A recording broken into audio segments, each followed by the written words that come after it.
right, welcome back. What are we talking about today? Today we are talking about Jacob 5, and as we've talked about before, the Book of Mormon is really the keystone to the Bible, the New Testament and the Old Testament. And for me, reading this for the first time, it really ties a lot of scripture together and brings a lot more understanding to the Bible. Well, it's interesting. We stumbled upon this just by reading Jacob 5. That's Jacob chapter 5 in the Book of Mormon. And we came across a phrase that made us think of something that we see quite a bit in the New Testament, and that is the phrase, the first shall be last and the last shall be first. That really kicked off our whole study session here, diving into the parable of the olive tree in Jacob 5, and really trying to figure out were these direct ties, was it coincidental, and ultimately what does the first shall be last and the last shall be first mean? And we're going to share that with you, what we found, and we think it's pretty cool. Yeah. So that scripture that we find it in is Matthew 19:30. Yeah, it's actually in a few different ones. Is. Yeah. We've got Matthew 19, we've got Matthew 20, we've got Luke 13, Mark 10. It's also found in First Nephi chapter 13. So it is interesting. It's in a few different places.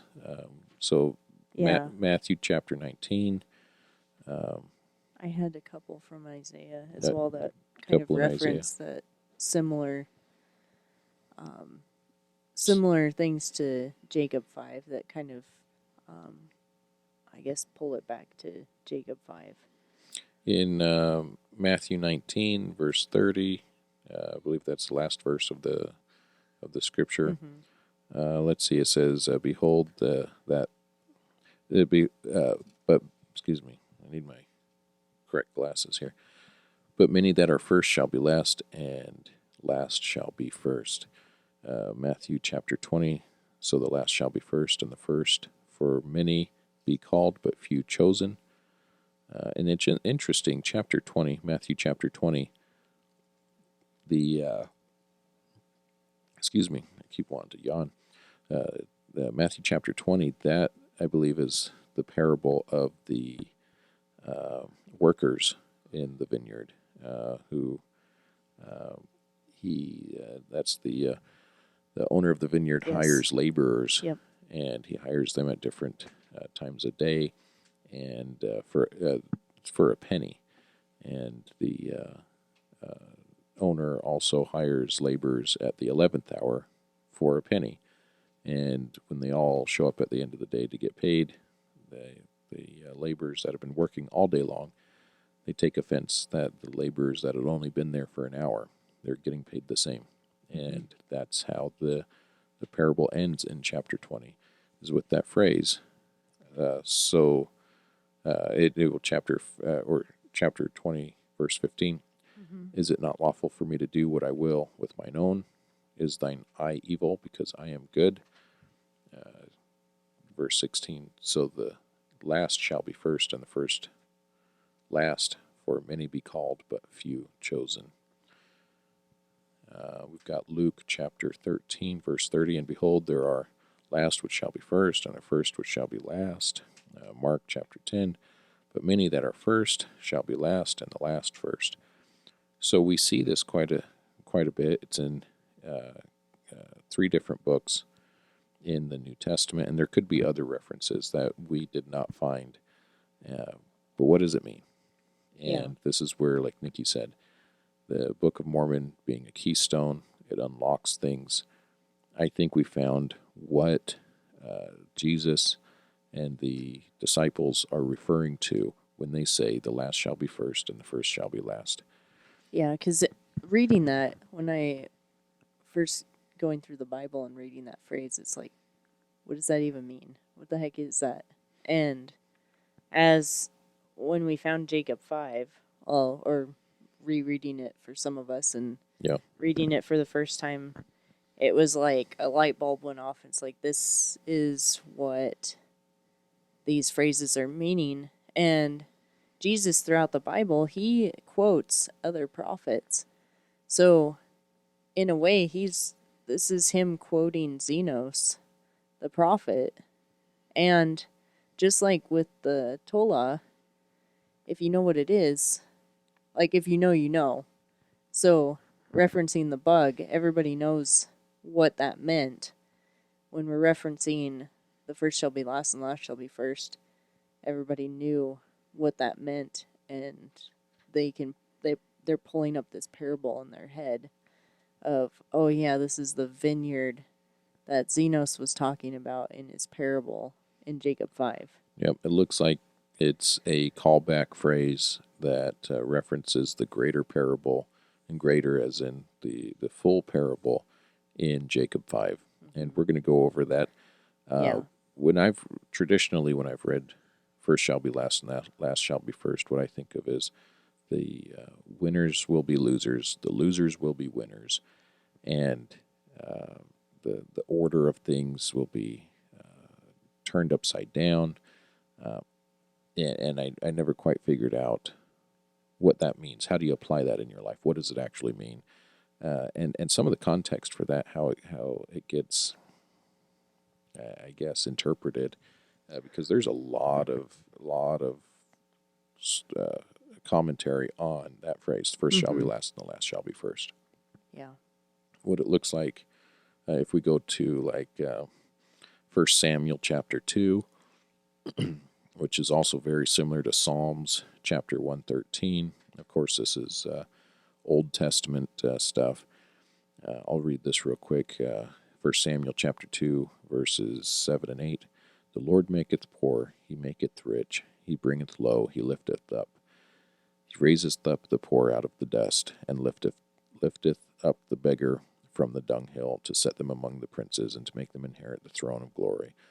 For the pillars of the earth are the Lord's, and he hath set the world upon them. Psalm chapter 13, verse 7 and 8. He raiseth up the poor out of the dust, and lifteth the needy out of the dunghill, that he may set them with princes, even the princes of his people. And we've also got Isaiah chapter 40, verse 4. Every valley shall be exalted, and every mountain and hill shall be made low, and the crooked shall be made straight, and the rough places plain. So it seems like when we look at the pattern of some of these, of course, those did not say first shall be last and last shall be first. But if we say first shall be last shall be first, the high will be low, the low will be high, the rich will be poor, the poor will be rich, the mountain will be raised, as in destroyed, raised, or the valley will be lifted up. We see this pattern. Okay, well, it's opposites. These are antonyms of each other. It's saying that the Lord will correct the order of things, put things, how There's we some sort of perceive it. upheaval.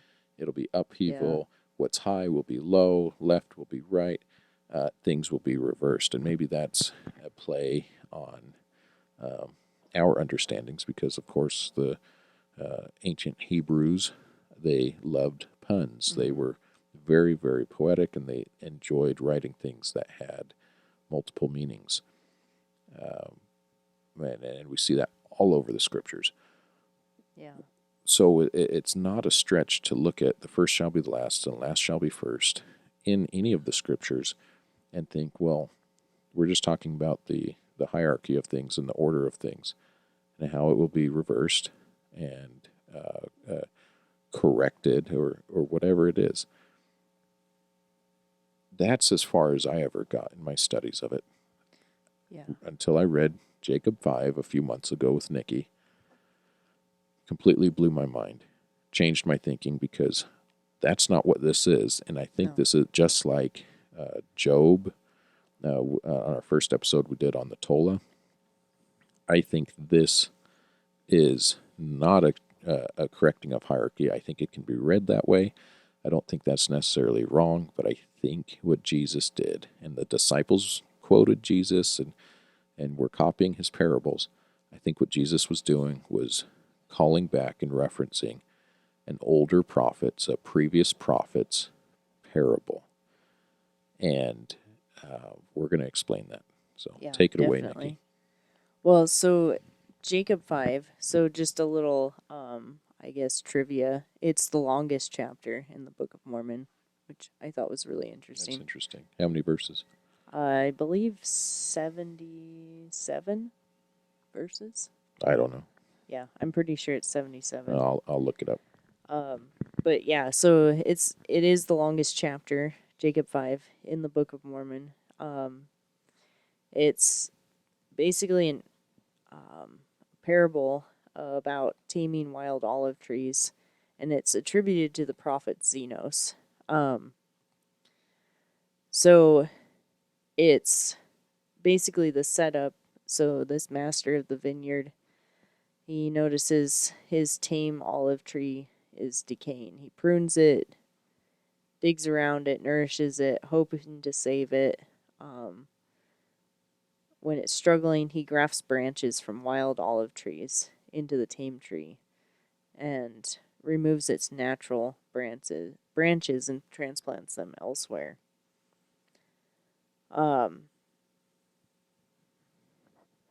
So then it goes into like scattering and early success. So after a long time, the master checks the vineyard. The grafted branches produce good fruit, and some transplanted natural branches also thrive. Then it moves into, so verses 29 through 40, it's talking about later, the entire vineyard becomes corrupt and all the trees produce bad fruit.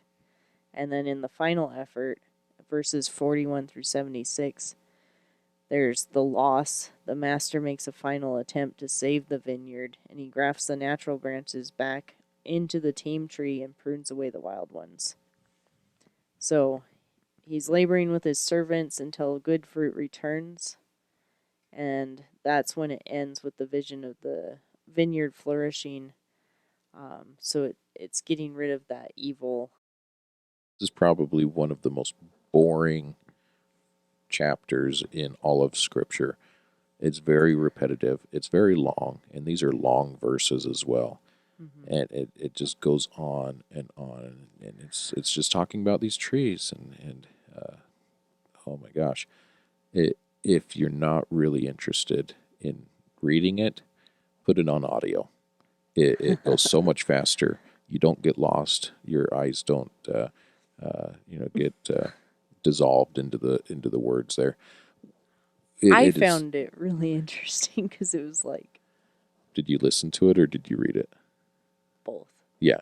Which one did you do first? I don't remember. Well, I think you listened to it first. It's fascinating once you actually are seeing it. It's wild. Yes. Well, so we get through. So with what Nikki just described, yes, there's the vineyard. We graft. There's an original tree, a mother tree, and he grafts branches from that tree out into the vineyard. And there's this transitioning of the vineyard doing well, then it does not well, not well. There's good fruit, bad fruit, or good fruit and wild fruit, and it cycles through these phases. Something that we found on the LDS library is there's a visual representation of this also, and so this first part is before Christ. If we get around to it, figuring it out, I will have Nikki put that in the video. So there it's this cycling. What it sounds like is the way the vineyard is saved in the end is when it looks like the whole vineyard has gone wild, when there is no good fruit. Mm-hmm. And the master of the vineyard is sad, I guess. Sad, distraught that he might have to burn his vineyard down. One of his servants has the idea, hey, give it a little bit more time, but let's graft those branches that were grafted out into the vineyard back onto the mother tree. Mm-hmm. And that's what they do. And what we see in verse, let's see here, verse 63. This is where we see this. It says, graft in the branches, beginning at the last, that they may be first, and that the first may be last. And dig about the trees, both old and young, the first and the last and the first, that all may be nourished once again for the last time. And it goes on to say, dig about them, prune them, fertilize them, so that these last grafts shall grow, bring forth good natural fruit, and it works. Now that is the verse that blew my mind. I don't know if you heard it. It's the first shall be last and last shall be first. But what is that referring to? It says the last that they may be first may be last, both old and young, first and last. So the first is the old branches. Mm-hmm. The last is the young branches. Now this is really fascinating. If we just take that knowledge alone, apply it to what was said in the New Testament, when they say the first shall be last and the last shall be first, that's saying the oldest will be last and the youngest will be first. But the oldest will be the last to do what? And the youngest will be the first to do what? It's terribly confusing. Yeah. Until you look at it from the grafting standpoint. In grafting science, it is perfectly straightforward. Makes total sense what the first and last, or the youngest and the oldest being first and last means. And Nikki can explain this better than I can. Hopefully, yeah. Well, and if you guys ever need grafting information, go to your local extension office, because that's where we got our information. So shout out to the extension educators who do grafting. But it's literally is the grafting process. So if you're putting new branches onto a tree, if you don't do it right, they can be overpowered by the roots, or the other older branches on the tree can overpower it. So you have to be, it's literally like, I guess, the young and the old. It has to be done in balance. So I guess the I'm reason trying to being, get at there's two ways the tree can die when you're grafting. The root can overpower the new branches, and when that happens, they both die.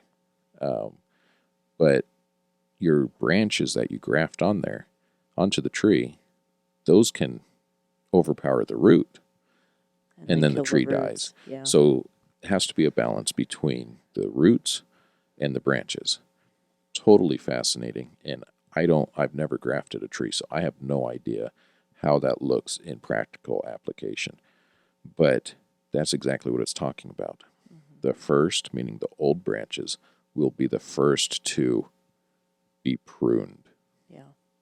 The last, which are the young branches, will be the first. The last shall be first to be grafted onto the mother tree.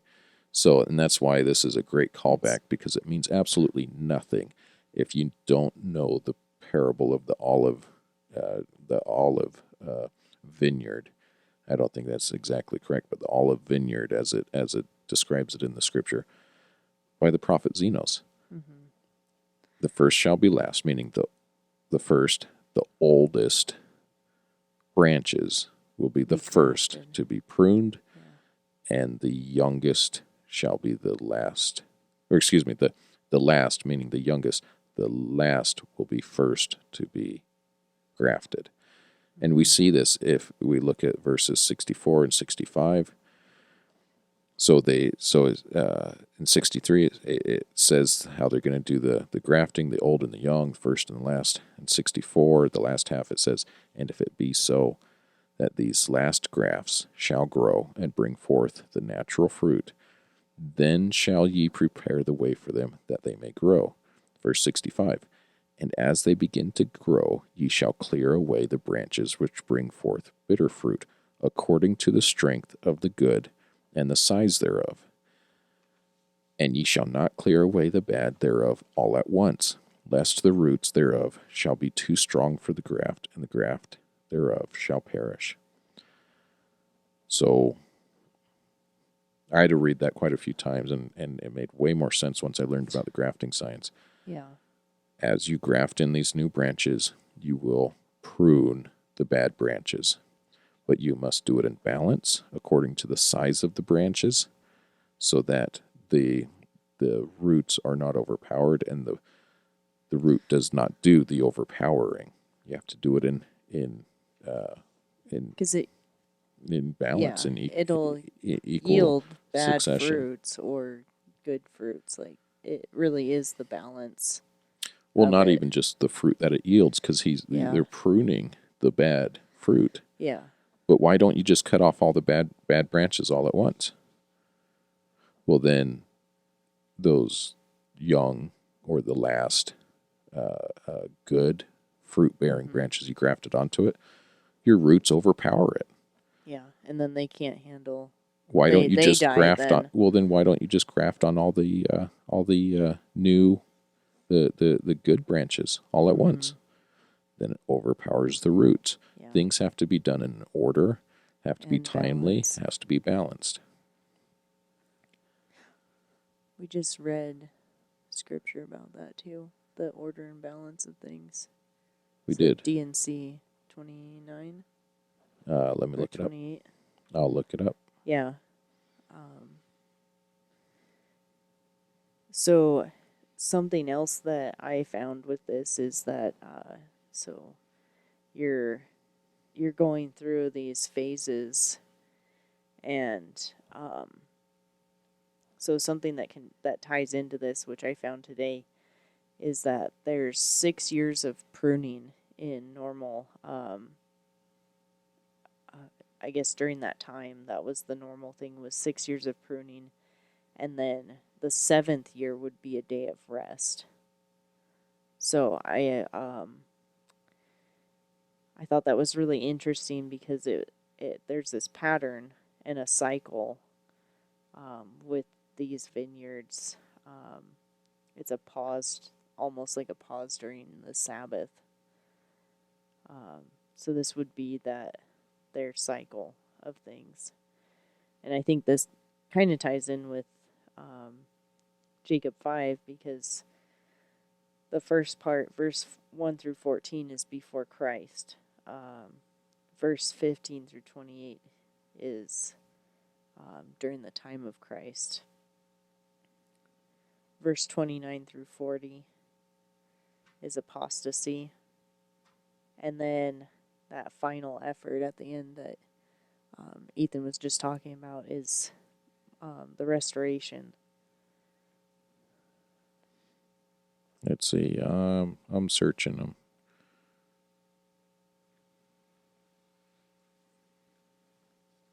Let's see. There's a lot of good stuff in D&C 29. There's so much. I was just scanning it, trying to find it, and I have not.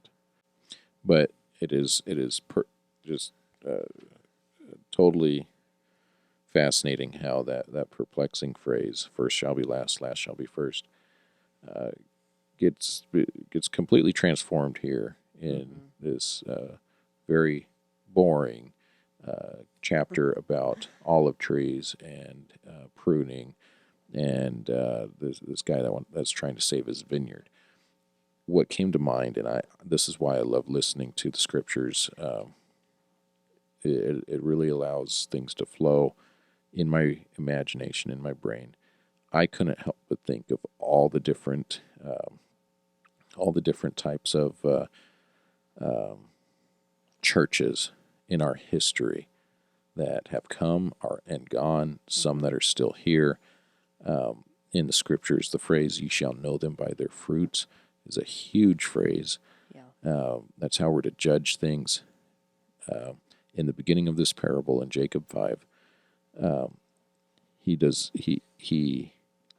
judges the mother tree when it is bearing bad fruit, and he judges that the roots are still good. It's just not bearing good fruit. Does he burn everything down? Does he start over? No. It's a matter of bringing back those branches that are producing good fruit, that are out among the vineyard, bringing them back to the mother tree. And what happens when it's successful? Is it about just the mother tree? No. When the mother tree produces good fruit, the entire vineyard produces good fruit. We're all successful. Everybody's successful. Yeah. I look at all the trees. Maybe each tree in the vineyard represents geography. Maybe it's different tribes. I like. To me, it makes sense. Those are different churches. Yeah. I really, to me, that's what makes sense. I could be wrong. Let us know what you think. But when the mother tree, which is the Church of Jesus Christ, which is the Church of Abraham and Isaac and Jacob, it's the Church of Israel. It's where the tribes. It's where the tribes are, which through the scriptures we know in the last days, the tribes are being grafted back to Israel. It's not a literal gathering. It's not about your blood type. Mm-mm. It's a grafting of those of the righteous people into the tribes of Israel. When that happens, there's not just one tree left in the vineyard. There's many trees still. They all start producing good fruit. So that is just an extrapolation that I find very hopeful for the future and the last days. Well, and with everything we've come across, and even General Conference, like this past weekend, I mean, it's literally the gathering, and it doesn't even matter, like, it's not what church you're in. It's everybody lifting each other to, I guess, come back to Christ, really. Yep. Like, that was one of the messages that it's like, go back to church. Go back to church, read your scriptures. Yeah. Yeah. Service, charity. Yep. It's pretty basic stuff, but it's very, very important. Yeah. And, this makes way more sense, especially when we apply it to the other verses in the New Testament with the parable of the master who hires the workers and the laborers. It really sheds a new light on some of these scriptures. So, well, and just so I guess what the else last do you thing. have? So Mark Palmer, he's one of the people that gave a talk during General Conference. Yeah. And his talk was about the willow tree. And that's right. Yeah. He talked about how they had a willow tree that blew over in a storm in front of their house, and it was basically holding on by one root. And his neighbor chastised him for they were gonna chop up the tree and use it for firewood, and he's like, "No, you can save it still." So, that whole talk, like, basically was like Jacob 5. Like, it may take a lot of pruning and a lot of work, but it's gonna bear good fruits in the end. And like 15 years later after that storm, the trees, it was something like that. The tree's almost back to normal at this point. Yeah. So It's I thought that fascinating. was an amazing story that tied in so well with this. So if you guys should go look up that talk if you haven't listened to it already, but re-listen to it even after reading Jacob 5. Yep, yep. Take a look, and when you're reading other scriptures, talking about, maybe it's Jeremiah. Jeremiah describes Israel as an olive tree. Could be Romans. There's a spot in Romans where Paul references an olive tree with natural and wild branches. Yeah, when you're reading those things, it's almost going to become a keyword when we see tree or olive or fruit or any kind of grafting going on. As we know, as the tribes of Israel were scattered, there's some deep lessons hidden in these scriptures. And yeah, I find it completely fascinating. Let us know what you think in the comments. Yeah.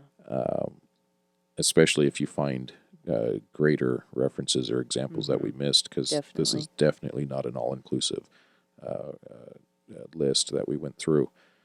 But yeah, it's another feather in the cap for the Book of Mormon, being the keystone book, and shedding some light. Oh, I do have one last thing. Okay. To throw out there. When researching this, I did come across the some stuff from Hugh Nibley. Oh yeah, which was fascinating. He did a lot, at least a decent amount of studying on the prophet Zenos, and I believe it was in his book Since Cumorah. And so he started going through it, and he was comparing Zenos to the prophet or the author Zenes. And this one, it was in some Greek and Latin manuscripts. Looked like his name could have been Kenaz, but he was comparing the writings as described in the Book of Mormon of the prophet Zenos, and then the writings of this Zenez or Kenaz writer, and the name is not comparable, but there are some similarities in the writings, and I found that interesting. He drew that connection there. Yeah. But it is interesting. He comparing the writings of Zenos as well as some of the timelines that that was put into the Book of Mormon in his comparison of other prophets. It looks like Nibley, he ties Zenos to a group called the Desert Sectaries, which was a group that was behind the Dead Sea Scrolls. Essentially, they were exiled. They had fled to the wilderness and were trying to preserve some traditions that were being suppressed. So what he does is he compares the teachings of Zenos and some of the other prophets, and he ultimately comes to the conclusion that Zenos may have been a Zadokite priest, and which would have been like a lineage of priests who were preserving covenants, and definitely out in hiding, trying to preserve some of the records. Completely fascinating. There are other references to Zenos in the Book of Mormon that we haven't dove into. Yeah. We just did the allegory of the olive tree, but yeah, I just thought I'd share that. I thought that was fascinating. No, I think that's amazing. Like, it's so interesting what's out there and what's being found in the Dead Sea Scrolls. Like, that's tying a lot of things together too. Yeah, 100%. Did you have anything else before we wrap it up? I think that's it. It just, every time I see pruning now in the Bible, I think of Jacob 5 and how we're being pruned and absolutely grafted and made, I guess, more righteous. And yeah. Well, we're going to keep reading. We're going to keep looking for more references. Definitely. And we'll see you next time. Okay. See you next time.